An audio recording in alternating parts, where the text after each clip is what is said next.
Okay, so I trust that my screen is visible to everyone. Yes, yes. Okay, good. All right. Like most of you know, that we started this series sometime last year, and we've been looking at the kings of Israel and Judah. And when we started the series, if you remember, we started by looking at Israel as a united kingdom.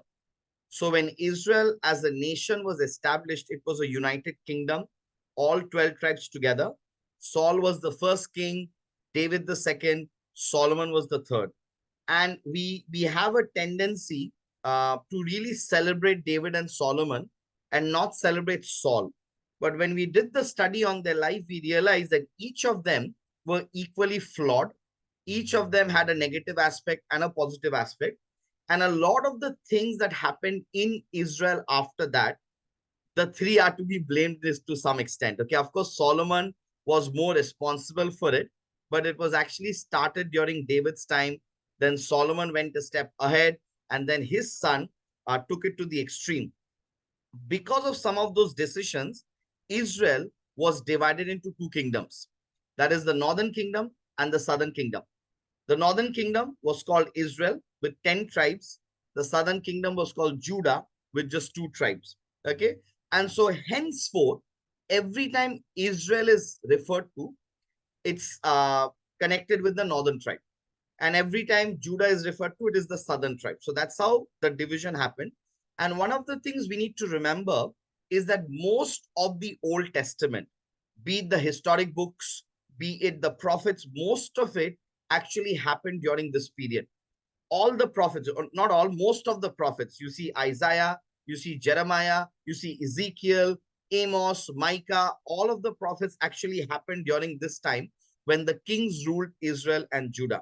And one of the desires that we've also had in this Bible study is that as we are doing the kings, we also want to highlight which prophet prophesied during which king. Because what it does is then it actually helps us to understand why the prophet gave that message. So remember, the prophet was addressing the nations when a particular king was ruling. And so every prophecy that was done against Israel or Judah were prophecies that, were influenced by how the king was leading Israel and Judah. And so that is something also that we are looking at it. So the purple portions are what we have completed so far. Like you can see, we've actually completed all the kings of Israel, that is the northern kingdom. And sadly, none of them were actually God fearing. All of them did evil in the eyes of God, even though God was compassionate to them, even though God used some of them. But yet, the Bible makes it very clear that all the kings of Israel did evil in the eyes of God. Okay. And one of the things about the kings of Israel, that is the northern kingdom, is that none of them were from a royal lineage. Okay. When God promised, the promise was that uh, uh, David's in their generations will be the kings, but Israel had none of David's generation. Okay, so starting from Jeroboam the first till the end, Hoshea, all of them, was just random people becoming kings, a lot of assassinations happening, a lot of conspiracies happening.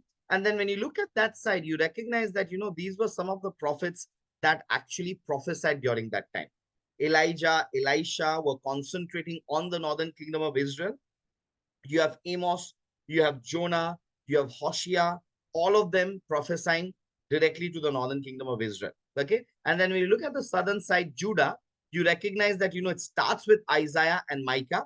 And then most of the prophets in the Old Testament actually prophesied heavily to the people of Judah or the kingdom of Judah. Okay. That was God giving them warning, one after the other warning, God giving them so that they would turn away from the evil ways. But for Judah, only few kings were God fearing. They pleased God, but the other kings were very influenced by the Israelite kings, and as a result, they did evil in the eyes of God. Okay, so this is basically what we've done. Today, we will actually look only at Ahaz. Okay, so whatever time we have left, we will look at Ahaz, and we trust that there'll be lessons that we can learn, and especially what I want to do before closing, because Ahaz becomes extremely important for a time such as this, right? We see war happening everywhere around the world. Okay, and so something happened during Ahaz's time that actually led the church to formulate something called the just war theory. Okay. And so that is why we are only concentrating on Ahaz tonight. And we will also close by looking at the just war theory and how Christians, believers look at war in context. Okay. So let me read the verses that we have for tonight. That is Second Chronicles chapter 28, verses 1 to 5. Now, before reading, I just want to make one final comment. When we look at Chronicles, Chronicles only talk about the kings of Judah, the southern kingdom. They do not talk about the northern kings. Okay, so whenever you read Chronicles, you realize that only the southern kingdom of Judah is mentioned in Chronicles. But the same story is also mentioned in Kings, first and second Kings. However, Kings talk about both the nations, the northern kingdom as well as the southern kingdom, Israel and Judah. So whenever you read Kings, you recognize that, both kings are mentioned together of Israel and Judah. But when you read Chronicles, you recognize that they are only talking about the kingdom of Judah. Okay, so that is a context that we need to keep in mind when we read these books. So let me start reading. Ahaz was 20 years old when he became king, and he reigned in Jerusalem 16 years. Unlike David, his father, he did not do what was right in the eyes of the Lord. He followed the ways of the kings of Israel and also made idols for worshipping the Baals. Now, I want to take a pause here. Last week, I had mentioned that David, one, and Jeroboam, the other, became came to be identified with either good or evil. So every time a king honored God, the Bible talks about how they followed the ways of David. Okay, now this is like hundreds of years after David. Every time a king honored God, the Bible talks about the king, went into the footsteps of David. Whenever a king did evil, the Bible only talks about how they followed the footsteps of Jeroboam. Who was Jeroboam? He was the first king of the northern kingdom of Israel, did evil in the eyes of God, took Israel into idolatry. So that is how Jeroboam and David came to be known as. And last week we looked at this very important question, right? When people think about us, how will they know us? Will they see us as, people that honor God, or they see us as people who will do evil in the eyes of God? David, for years later, was known as somebody who honored God. And again, remember, David was not perfect. He had more flaws. He had more mistakes than, any other king probably. But David was always sensitive of God's presence in his life in the kingdom of Israel. And as a result, God called him a man after his own heart, right? So whenever we look at the kings of Israel and Judah, you recognize they're either associated with Jeroboam if they're evil, but if they do good in the eyes of God, they're always associated with David. And that's a very important lesson we learn about the identity that we leave for ourselves. Okay, verse 3 onwards.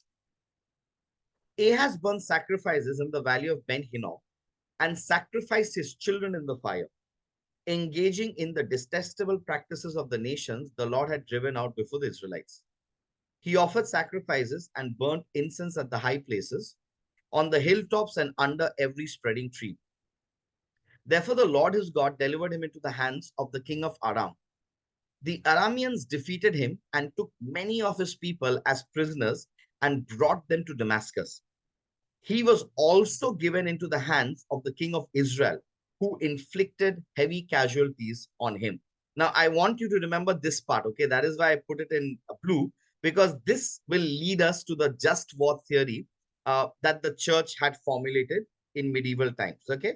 He was also given into the hands of the kings of Israel, who inflicted heavy casualties on him. At that time, King Ahaz sent to the kings of Assyria for help. The Edomites had again come and attacked Judah and carried away prisoners, while the Philistines had raided towns in the foothills and in the Negev of Judah. They captured and occupied Beth-Shemesh, Aijalon and Gederoth, as well as Soko, Timnah, and Gimzo with their surrounding villages. The Lord had humbled Judah because of Ahaz, king of Israel. That is Judah. Okay, now remember, like I said, because Chronicles only talks about the kings of Judah, there are times when instead of Judah, Israel is mentioned. Because for the chronicler who edited the Chronicles, who compiled the book of Chronicles, for him, Israel was Judah. And as a result, he just concentrated on talking about the Judaic history and not the whole Israelite history. And that is the reason why here Ahaz is called king of Israel, whereas in reality, he was just the king of Judah. The Lord had humbled Judah because of Ahaz, king of Israel, for he had promoted wickedness in Judah and had been most unfaithful to the Lord. Tiglath-Pileser, king of Assyria, came to him, but he gave him trouble instead of help. Ahaz took some of the things from the temple of the Lord and from the royal palace and from the officials and presented them to the king of Assyria, but that did not help him. In his time of trouble, King Ahaz became even more unfaithful to the Lord. He offered sacrifices to the gods of Damascus, who had defeated him, for he thought, since the gods of the kings of Aram have helped him, I will sacrifice to them so that they will help me. But they were his downfall and the downfall of all Israel. Now, this is what the Bible talks about King Ahaz of Judah, somebody who was unfaithful to God, somebody who did evil in the eyes of God, and somebody who was more attracted to the religion surrounding him than, going to Yahweh God, who was the God of the Israelites. But a little bit is mentioned about this guy also in 2 Kings chapter 16, verses 10 to 14. Okay, let me read that for you also. Then King Ahaz went to Damascus to meet Tiglath-Pileser, king of Assyria. He saw an altar in Damascus and sent to Uriah the priest a sketch of the altar with detailed plans for its construction.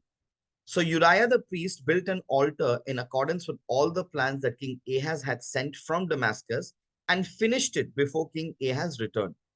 When the king came back from Damascus and saw the altar, he approached it and presented offerings on it. He offered up his burnt offering and grain offering, poured out his drink offering, and splashed the blood of his fellowship offerings against the altar. As for the bronze altar that stood before the Lord, he brought it from the front of the temple, from between the new altar and the temple of the Lord, and put it on the north side of the new altar. Now, when you look at this guy Ahaz, you recognize that he was so attracted to the religions that were surrounding him that even when he's going to this king of Assyria, why did he go to the king of Assyria? He went to Tiglath-Pileser, the king of Assyria. Why? Because Israel was attacking him. There were nations attacking him, and he went there to ask him for help. Okay. And the Bible makes it very clear that this help that he wanted turned out against him. And we'll actually look at, that lesson that we can learn from King Ahaz. But what we see is he now made an altar from Damascus and removed the altar of the Lord from the presence of the Lord and put it on the north side of the new altar. Okay. So things that really displease God. But what do we learn from Ahaz? There are a few things that are very, very important to learn from Ahaz. The first lesson, be careful where we go for help. Okay. Now, why do I say this lesson? For those of you who attended last week, you would remember that this king of Assyria, Tiglath-Pileser, became the king who actually completely destroyed the northern kingdom of Israel. In fact, last week, that is what we looked at. Tiglath-Pileser attacked the northern kingdom of Israel, destroyed the whole nation, and took the citizens as captives. That was the time when the northern kingdom of Israel went into captive. Who was responsible for that? Tiglath-Pileser, king of Assyria. Why did Tiglath-Pileser come to attack the Israelites? Because this king Ahaz approached him and asked him for help. So please remember, in the history of Israel, see, for us, some of us may have never heard King Ahaz's name, right? We always talk about the other popular kings, David, Solomon, Ahab. Ahab was also very evil, right? So we talk about a lot of these popular kings, but we don't talk about King Ahaz. But when we look at Israelite history, King Ahaz is very prominent. Why? Because he was the reason why the entire northern kingdom of Israel was taken into exile. Now, of course, the Israelites sinned against God, and ultimately everything was in God's plan. It was God's plan that they be taken into exile because of their disobedience, because of the rebellion. But King Ahaz became that person, the king who actually led to the exile of the Israelites, the northern kingdom of Israel. And how did that happen? That happened because in order to protect himself, he went ahead and asked help from Tiglath-Pileser to come and help him out. And the Assyrians, if you know anything about Assyrian war strategy, they were ruthless in the way they did war. They were ruthless with their enemies. They were ruthless with the prisoners of war. In spite of knowing everything, Ahaz goes to the king of Assyria and asks for help. And because of that, what do we see? Israel, the northern kingdom, is taken into exile and completely wiped out. And even today, anthropologists talk about the lost tribe of Israel because we don't know where the 10 tribes are. Okay, so we really don't know where the 10 tribes are. They were taken into exile. they came back or no, nobody knows. The southern kingdom was also taken into exile, but we know they returned under Cyrus. We know they returned to rebuild Jerusalem, to rebuild the temple, but nothing we know about the northern tribes. And as a result, anthropologists tell that these are the lost tribes of Israel. Who started it? It was Ahaz, the king of Judah, went to the Assyrians for help, and this is what happened. So, dear friends, I want to tell you, be careful where we go for help. See, sometimes in times of our difficulties, sometimes in times of our trouble, we tend to go and ask help from people that we think will be able to help us. Sometimes we don't use reasoning in that. But I think Ahaz's life is a very important and powerful reminder for us. Let us be careful where we go for help in times of trouble. It is extremely, extremely important. The second thing about Ahaz, this is what I find, is be careful of the decisions we make in times of trouble, right? See, when we are in trouble, a lot of times we are not rational. We become very emotional or sentimental. Okay. Now we have to be very, very careful of the decisions we make in times of trouble. Look at Ahaz. What kind of decisions he made? He first invited Assyria to help him. And as a result, Assyria completely destroyed the northern kingdom of Israel. Second thing, he goes and he looks at an altar and he decides, well, these gods of Damascus may be very powerful because I lost because these gods help their people. So now I'll bring their altar, I'll make a replica, and then these gods will be able to help. But like we read, what does the Bible say? The Bible says he did all of this to his downfall and also to the downfall of Israel and Judah. That is what he did. So let us be careful of the decisions we make in times of trouble.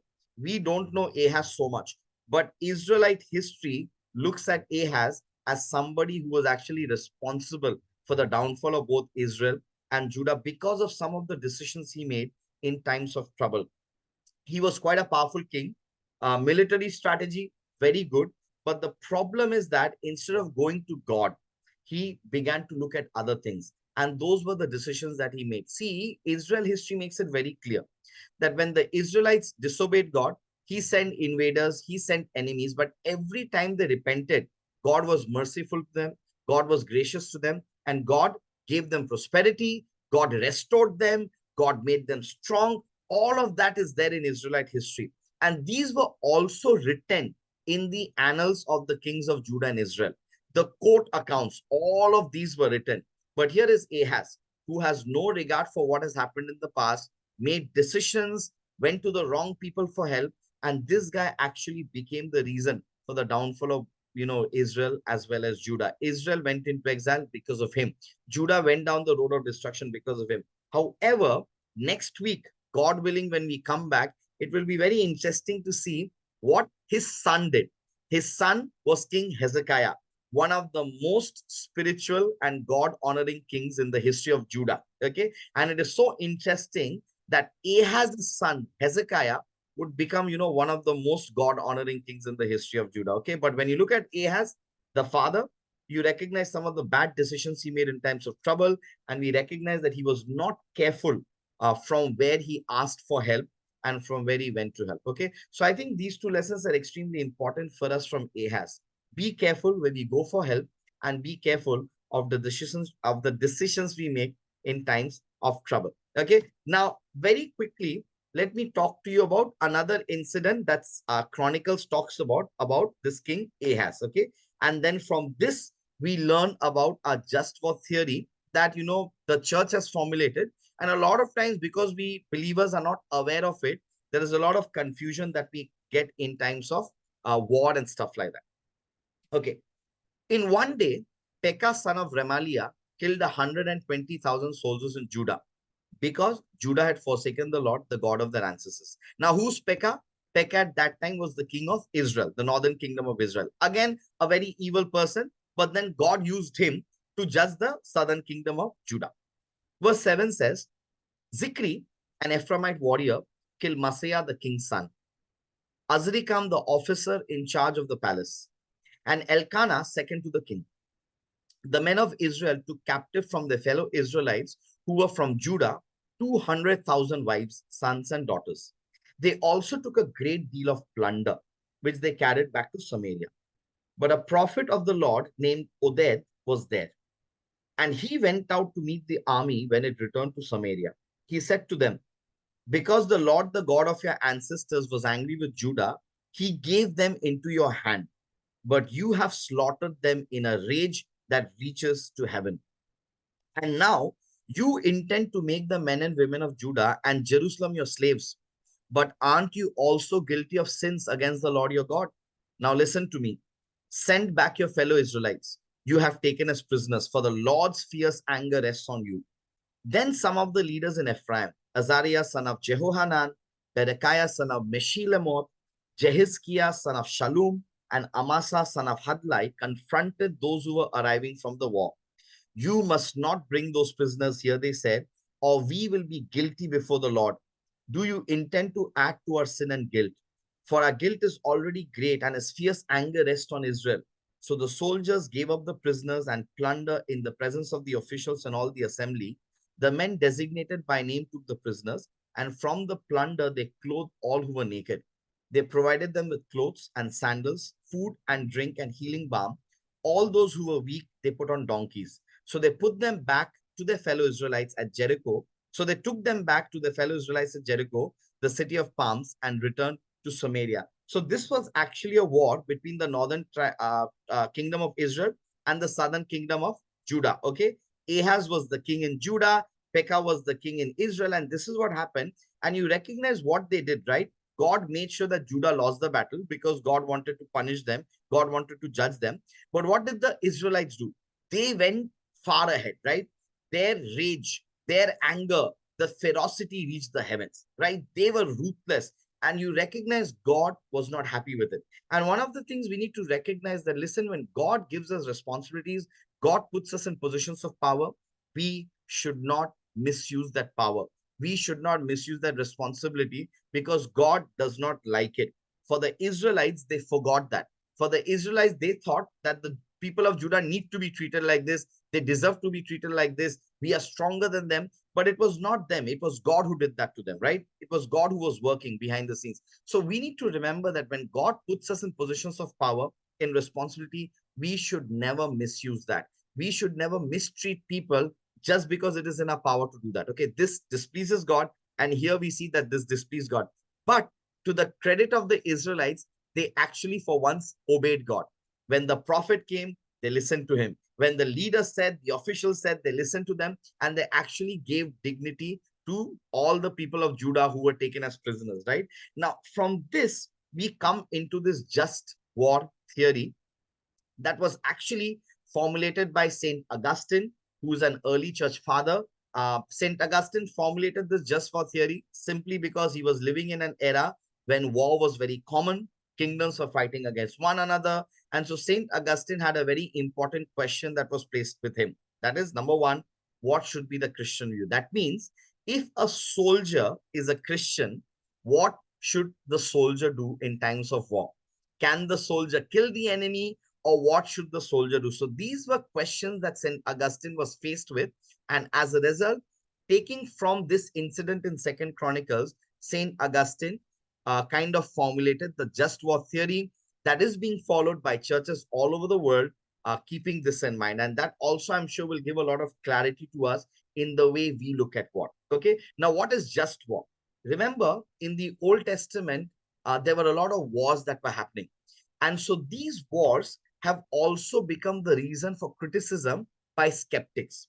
So those of people who are skeptical about Christianity, who want to criticize the God of the Bible, they will always use these passages about war, where God actually commands his children to go to war, and they criticize it, saying that this God cannot be benevolent, this God cannot be merciful. Why? Because this God is asking others to, attack people, kill people, annihilate them, and all of that, destroy them. No, but we have to understand, whenever we look at war in the Bible, there are these few points that always are kept in mind, that God always wanted to keep in mind. Okay, and this becomes, our view of war.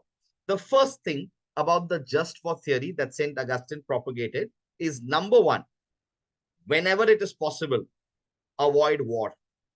Okay, war is only the last resort. Now, first step is not war. First step is talking, trying to negotiate, and things like that. So when you look at the Christian just war theory, first step is avoid war as much as possible. না যুদ্ধতে যেতে হবে না, যতটুকু এড়িয়ে যেতে যাওয়া যায় ততটা আমরা করতে পারি। Okay, so this is the first step. Avoid war at all cost. If you are able to avoid, just try and avoid it. Negotiate, compromise, avoid. But in case you have to go for war, what is the second step? Give enough warning before attacking. So there were rules, especially, when Christian kingdoms would attack, there were rules placed. That is, at least 3 or 4 times, warnings had to be given. Hey, listen, you are not following this. This is affecting us. This is becoming, negative to us. This is detrimental to us. We don't like it. Please avoid it. So lot of warnings had to be given. Okay, enough warning had to be given before attacking. No king could wake up and then say, oh, let's go for war. That was not what the Christian view was. The king had to give enough warning, especially the Christian kingdoms in those days had to give enough warning before attacking. Third, defend and do not attack. Okay, it was always better to be on the defensive and never to attack somebody. Be on the offensive. Okay, offensive means you are taking the initiative to go at war. Defense means you are just defending yourself from others who are attacking you. So the Christian view of war is defense is always better than just offense or attacking. Okay, and one of the things that we all know that, even living in India, one of the things that, the Indian culture boasts is that, for the thousands of years of Indian history, this has been a nation that has never attacked another kingdom. We have always been attacked and we have always, defended ourselves. But outsiders have always attacked this nation. We as a nation have never gone out to attack anybody. This was called, termed as the land flowing with milk and honey. It was called Sone Ki Chiriya, the golden bird. So everybody wanted to come here and enjoy, right? So that is the reason this is something that is actually a very Christian view, that it is always, better to you be on the defensive, never be on the offensive, which is, what we get from the biblical teaching of war. The other thing is give dignity to the enemies. Now, this principle of war separated the Christian kingdoms from the pagan nations, because the pagan nations never gave dignity to the enemies. The pagan nations humiliated them, mistreated them. There were human rights violations. And please remember, in that era when St. Augustine came up with this theory based on the Bible, there were no human rights organizations. But even there, St. Augustine from the scriptures realized that we have to give dignity to the enemies. And what I read before you about Second Chronicles says the same thing, right? That the people of Israel did not give dignity to the people of Judah. And as a result, God was displeased. You have to give dignity to the enemies. You have to treat them with respect, give them the dignity, and make sure they are treated well. This is actually the Christian view, just for theory that was happening. The other thing is, you only obey orders from superiors. That means it is never a personal attack. So as a Christian, as a believer, if you're in the army, you are only obeying orders from the superiors. This is not a personal attack. This is not a personal revenge. You're obeying orders, and as a result, you're just doing that. So in those days, when a Christian soldier was in war, the Christian soldier could kill his enemy. Why? Because he was only obeying orders from the superior. So this would not go against him. God would not hold him as a murderer in the light of this. Why? Because he was only obeying orders from the superiors. So this was the view. So no personal attack, no personal, it is not yours to take life. You're only obeying orders. You cannot, take personal. If it is personal, then the rule was you forgive, just as Christ taught us to forgive. But when you're representing a nation, you only obey orders, and whatever your superior says, you do that. It will not be held against you. The war has to stop when the purpose is achieved. Okay, so you just cannot go on and on and on and on with war. Okay, nowadays we are seeing war is just continuing. Okay, leaders just saying we will go till the end, which will not stop. No, when the purpose is achieved, just stop. Okay, what you want to do, just stop. And that purpose should have been made very clear in the second step. That is, you give enough warning before attacking. The purpose should have been made very clear.